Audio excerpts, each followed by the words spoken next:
Coast গার্ডের পৃথক 2টি অভিযানে মায়ানমার ও বাংলাদেশে পাচারকালে বিপুল পরিমাণ সিমেন্ট ও বার্মিজ লুঙ্গিসহ 22 পাচারকারীকে আটক।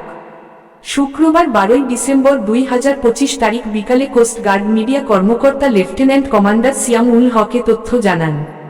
গোপন সংবাদের ভিত্তিতে গত 11 ডিসেম্বর 2025 তারিখ বৃহস্পতিবার রাত 10টায় কোস্ট গার্ড জাহাজ অপূর্ব বাংলা কর্তৃক সেন্ট মার্টিনের ছেড়াদ্বীপ হতে দক্ষিণ পশ্চিম সংলগ্ন সমুদ্র এলাকায় একটি বিশেষ অভিযান পরিচালনা করা হয়।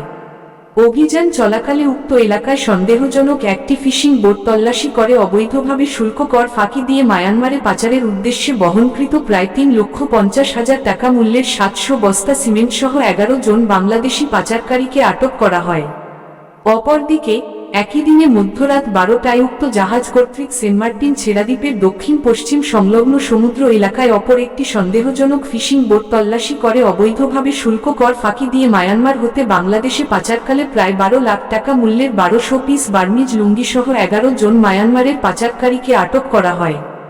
জব্দকৃত মালামাল, পাচার কাজে ব্যবহৃত বোট ও আটককৃত ব্যক্তিদের পরবর্তী আইনানুগ ব্যবস্থা গ্রহণের কার্যক্রম প্রক্রিয়াধীন রয়েছে।